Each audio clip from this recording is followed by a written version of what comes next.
பேரிடரால் பாதிக்கப்பட்ட வடக்கு மாகாணத்தின் உட்கட்டமைப்புகளை மறுசீரமைப்பதற்கு மாகாண சபையின் வருடாந்த வரவு செலவு திட்ட நிதிக்கு மேலதிகமாக மத்திய அரசாங்கத்தால் விசேட நிதி ஒதுக்கப்பட உள்ளது என வடக்கு மாகாண கௌரவ ஆளுநர் என் வேதநாயகன் தெரிவித்தார்.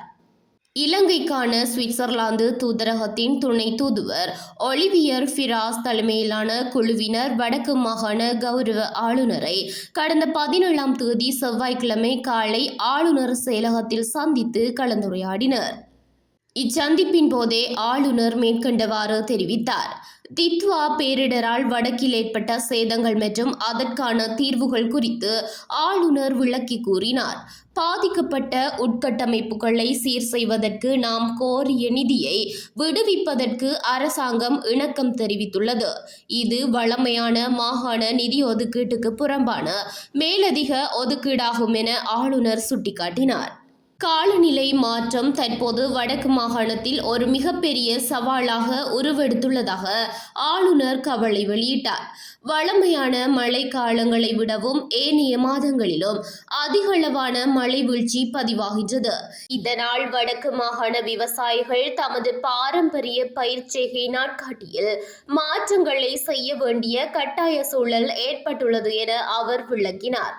இதன்போது கருத்து தெரிவித்த துணை தூதுவர் சுவிட்சர்லாந்திலும் காலநிலை மாற்றம் பெரும் சவாலாக உள்ளதெனவும் அதனை எதிர்கொள்ளும் வகையில் தமது நாட்டில் மேற்கொள்ளப்பட்டுள்ள உட்கட்டமைப்பு முதலீடுகள் குறித்தும் ஆளுநருடன் பகிர்ந்து கொண்டார்.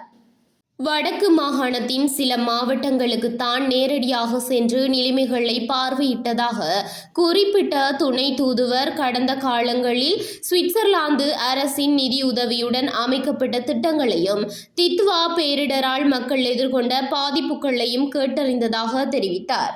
வடக்கு மாகாணத்துக்கு மாண்புமிகு ஜனாதிபதி அனுரகுமார திசாநாயக்க பல தடவைகள் விஜயம் மேற்கொண்டுள்ளமை மற்றும் கடந்த காலங்களில் காணப்பட்ட வீதியோர பாதுகாப்பு முகாம்கள் அகற்றப்பட்டுள்ளமை தொடர்பில் துணை தூதுவர் தனது சாதகமான கருத்துக்களை வெளிப்படுத்தினார். இதற்கு பதிலளித்த ஆளுநர் உயர் பாதுகாப்பு வலயத்தினுள் நீண்ட காலமாக இருந்த வீதிகள் மக்கள் பாவனைக்கு திறக்கப்பட்டு வருவதுடன் காணிகளும் பகுதி பகுதியாக விடுவிக்கப்படுகின்றன.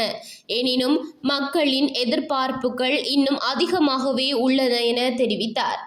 மேலும் மாகாண சபையின் அதிகார வரம்புகள், செயற்பாடுகள் மற்றும் கிவுலோயா திட்டம் தொடர்பிலும் இதன்போது கலந்துரையாடப்பட்டது.